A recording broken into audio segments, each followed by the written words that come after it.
اعوذ باللہ من الشیطان الرجیم بسم اللہ الرحمن الرحیم نحمدہ ونصلی علی رسولہ الکریم۔ انتہائی قابل احترام سامعین و حاضرین، مجھ سے اچھے لوگوں، السلام علیکم ورحمۃ اللہ وبرکاتہ۔ درود شریف پڑھ لیں۔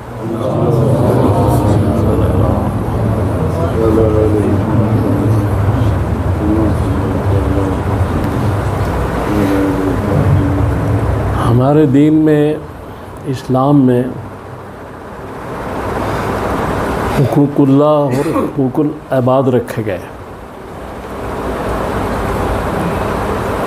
اللہ کے جو حق ہیں آپ سب کے علم میں ہیں، نماز ہے، روزہ ہے، حج ہے اور زکوٰۃ، اور بندوں کے حقوق بھی قرآن اور حدیث میں بیان کر دیے گئے۔ لیکن بظاہر جو نظر آتا ہے، اور مختلف مفسرین یا امامین نے جو باتیں کی ہیں، کہ حقوق العباد کو ذرا ایج دیا گیا ہے۔ جیسے نماز کوئی اگر نہیں پڑھتا اور مستقل نہیں پڑھتا تو مسلمان نہیں، پڑھنی چاہیے، یا روزہ، حج، زکوٰۃ، ساری چیزیں۔ لیکن اللہ تبارک تعالیٰ اس دن اگر وہ شخص توحید پر گیا، من قال لا الہ الا اللہ دخل الجنہ، اگر اس پر گیا تو وہ بخشا جائے گا، چاہے اس کے گناہوں کی سزا اللہ دے یا معاف کر دے، یہ اس کی مرضی ہے۔ لیکن ایک لمحہ بھی جہنم کا بہت ہی اذیت ناک ہے، اس سے بچنا چاہیے۔ تو اب جو اللہ کے حق ہیں وہ تو اللہ تعالیٰ سزا دے سکتا ہے، معاف کر سکتا ہے، لیکن بندے کا جو بندے پر حق ہے وہ اللہ معاف نہیں کرے گا،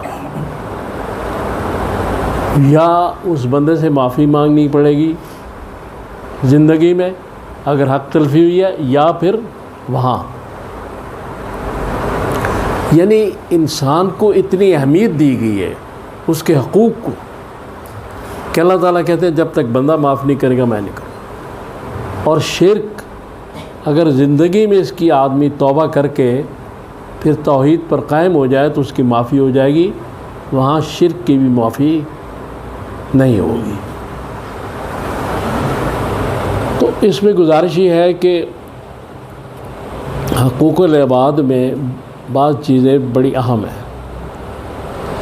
احادیث کے ذریعے سے جو باتیں کی گئی ہیں، قرآن میں بھی کہا گیا کہ مسلمان آپس میں بھائی ہیں، اور اگر کوئی مسلمان اس کو چاہیے دوسرے کو تکلیف نہ دے، اور اگر وہ تکلیف میں ہے تو اس کو تکلیف سے نکالے، دوسرے مسلمان کو مشکل میں نہ ڈالے، اپنے بھائی کو اگر مشکل میں ہے تو مشکل سے نکالے، دوسرے مسلمان بھائی پہ بھوک مسلط نہ کرے، بلکہ اگر بھوکا ہے اسے کھانا کھلائے۔ یعنی یہ صرف کافی نہیں ہے کہ ہم کسی کو تکلیف نہ دیں، یہ بلکہ مکمل یہ ہے کہ وہ تکلیف میں ہے، اور اگر میں یا آپ اس کی مدد کر سکتے ہیں، اس کو پریشانی سے، مشکل سے نکالنے کی استطاعت رکھتے ہیں، تو وہ بھی ہم پر فرض ہے کہ ہم اس کو اس سے نکالیں۔ حقوق العباد کی میں بات کر رہا ہوں، نہ صرف یہ کہ وہ مشکل اس کو پہنچانی ہے، یعنی مشکل پہنچانی تو پھر یہاں تو بہت ہی آگے چلی جاتی ہے کہ اس کو مشکل سے نکالنا ہے۔ تو ہم آج کل جو ہمارا رویہ ہے، یہ ایٹیچیوڈ ہے من حاصل قوم، اس میں تو ہم زیادہ دوسروں کو مشکل میں ڈالتے ہیں، پریشانیاں پیدا کرتے ہیں ان کے لیے. یہ تو نہیں ہونا چاہیے. اب دیکھیں اس میں حقوق میں ایک بات آتی ہے وعدہ کی. جب آپ کسی سے وعدہ کرتے ہیں کہ میں آپ کا یہ کام کر دوں گا، سوچ سمجھ کے وعدہ کریں. یا میں آپ کو ملنے آؤں گا، سوچ سمجھ کے. اس لیے کہ اگر آپ اس کو ملنے نہ گئے، اگر اس کا کام نہ کیا تو وعدہ خلافی ہو جائے گی، اور وعدہ خلافی منافق کی نشانی ہے. کوئی معمولی بات نہیں ہے. اگر وعدہ کر کے آپ نہیں جا سکتے، کوئی مسئلہ پیش آ گیا، اس کو انفارم کریں، اس کو اطلاع دیں کہ میں نہیں آ سکا، کچھ وجوہات تھیں، میں کہیں پھنس گیا ہوں کسی نہ کسی طرح.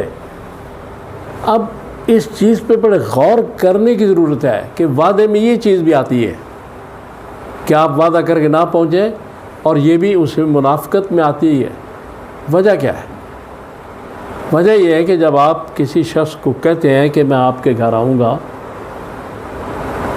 یا اسے وعدہ کر لیتے ہیں میں آپ کا یہ کام کر دوں گا یا آپ کو نوکری پہ لگوا دوں گا، اب وہ شخص آپ پہ بھروسہ کر لیتا ہے. تو جب میں یا آپ وہ کام نہیں کرتے تو اس کو مینٹل ٹارچر دے رہے ہیں. جتنی دیر تک وہ کام نہیں ہوگا، جتنی دیر تک اس کے گھر نہیں پہنچیں گے یا اس کو کوئی اطلاع نہیں جائے گی، وہ مینٹل ٹارچر میں رہے گا کہ آدمی کدھر رہ گیا، اس نے وعدہ کیا تھا مجھ سے. یعنی اس لیے وعدہ خلافی معمولی بات نہیں ہے. اس کو آج کل بالکل معمولی بات سمجھا جا رہا ہے کہ بات ہی کچھ نہیں. اور یہ قرآن نے منافق کی نشانی بتائی ہے، جس کو ہم نے آج بالکل پس پش ڈال دیا. وعدہ ہمیشہ پکا کریں. اور میں اس پہ اس لیے زیادہ زور دے رہا ہوں منافقت کی وجہ سے کہ منافقت ہو جاتی ہے. وعدہ پکا کریں، اور اگر یہ الفاظ کہے جائیں تو زیادہ بہتر ہے کہ بھائی کوشش کروں گا میں آ جاؤں گا، کوشش کروں گا آپ کا کام کر دوں گا، کوشش کروں گا یہ مسئلہ میں آپ کا ٹھیک کر دوں گا.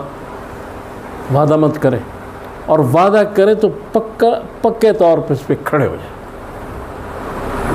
اس کی وجہ یہ ہے کہ جنگ بدر میں رسول اللہ علیہ وسلم کے یعنی پہلا معرکہ حق و باطل جو ہے، اس میں کچھ لوگ آ رہے تھے اس جنگ میں شرکت کے لیے، تو کافروں نے روک لیا ان کو، اور ان کا کہ تم نہیں جا سکتے، اور اگر جانا ہے تو ہم سے وعدہ کرو کہ تم جنگ میں شریک نہیں ہوگے. انہوں کا وعدہ کرتے ہیں. جب وعدہ کر کے پہنچ گئے تو وہاں رسول اللہ صلی اللہ علیہ وسلم کو انہوں نے بتایا کہ جی ہم تو جنگ میں شریک ہوں گے. تو آپ نے کیا فرمایا؟ تم وعدہ کر کے آئے ہو. حالانکہ آدمی کم تھے، تم وعدہ کر کے آئے ہو. اور اس کے بعد انہوں نے کہا جی وہ وعدہ تو زبردستی تلوار پہ لیا گیا تھا. آپ نے کہا وعدہ تو وعدہ ہوتا ہے. اس لیے اسلام نے جو دین پیش کیا ہے اس میں سب سے خاص اور اہم بات ہے کہ آپ ہمیشہ میں بھی اس میں شامل ہوں. جب آپ کہتا ہوں تو میں بھی اس میں شامل ہوتا ہوں. ہم اخلاص پیدا کریں، مخلص ہو جائیں دوسروں کے ساتھ، دوسرے مسلمانوں کے ساتھ. اخلاص بڑی ضروری چیز ہے. سنسیرٹی جو ہے یہ نہیں ہے تو کچھ بھی نہیں ہے. اور اسلام ایک ایسا دین ہے کہ جو یہ چیزیں پیش کر رہا ہے کہ اخلاص کیا ہوتا ہے. کئی جگہ پہ کئی مثالیں ہیں، میں اس وقت کا میں دے نہیں سکتا، لیکن اللہ تبارک تعالیٰ حقوق انسانی پہ جتنا زور دے رہے ہیں کہ یہاں تک ایک لمبی چوڑی حدیث ہے، لیکن اس کا تھوڑا سا مفہوم یہ ہے کہ اگر کوئی شخص کسی بھوکے کو کھانا کھلاتا ہے، کسی پیاسے کو پانی پلاتا ہے، کسی کی مدد کرتا ہے، مشکل حل کرتا ہے. تو اللہ تعالیٰ فرماتے ہیں کہ اگر وہ اس دن اس کو ضرورت ہوگی تو میں اس کی پریشانی دور کروں گا. اس دن وہ ڈے آف ججمنٹ. پھر یہ بھی فرمایا گیا احادیث میں کہ ایک شخص اگر کسی بھوکے کو کھانا نہیں کھلاتا، اس کو علم ہے، یا کسی کی عیادت نہیں کرتا، یا کسی کو پانی نہیں پلاتا پیاسا ہے، اس کو علم بھی ہے، تو پھر اللہ تعالیٰ فرماتے ہیں کہ میں پیاسا تھا، میں بھوکا تھا، میں مریض تھا. یہ ساری آپ جانتے ہیں حدیث. تو اس کے بعد ایک لفظ بار بار استعمال ہوا ہے اس حدیث میں کہ اگر تو اس کی عیادت کر لیتا تو مجھے وہاں پاتا. یہاں میں اس کی تھوڑا سا اس کو بیان کرنا چاہتا ہوں کہ اللہ تعالیٰ تو ہر جگہ موجود ہے، وہاں بھی موجود ہے. تو پانے کا مقصد کیا ہے؟ وجد کا کیوں لفظ آیا؟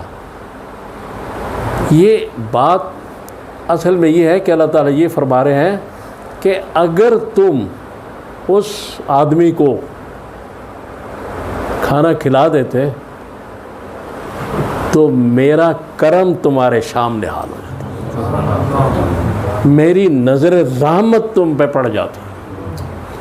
موجود تو ہر جگہ ہے، ان کو پانا کہاں ہے؟ ہر جگہ ہے. پانے کا تو مسئلہ ہی نہیں. یہاں مسئلہ ہے کہ کرم جو ہے ان کا وہ اس آدمی پہ ہو جاتا اگر اس کی مدد کرتا، اگر اس کو کھانا کھلا دیتا، اگر اس کو پانی پلا دیتا. تو اس لیے گزارشات صرف یہ ہے کہ جو آداب معاشرت اسلام نے دیے ہیں وہ دنیا کے کسی ریلیجن میں، کسی سوسائٹی میں، کسی جگہ نہیں ہے. لیکن افسوس کا مقام ہے کہ جتنے بھی غیر مسلم ممالک میں ہیں ان میں یہی اسلامی قوانین نافذ نظر آتے ہیں، اور یہی چیزیں ہو رہی ہیں جو رسول صلی اللہ علیہ وسلم نے فرمائی ہیں، اور ہم مسلمان ہو کے نہیں کر رہے. تو اللہ تعالیٰ سے دعا کریں کہ اللہ مجھے اور کو توفیق عطا فرمائے کہ میں نے جو باتیں کی ہم پہ عمل کر سکیں. وَأُفَوِّضُ أَمْرِي إِلَى اللَّهِ إِنَّ اللَّهَ بَصِيرٌ بِالْعِبَادِ.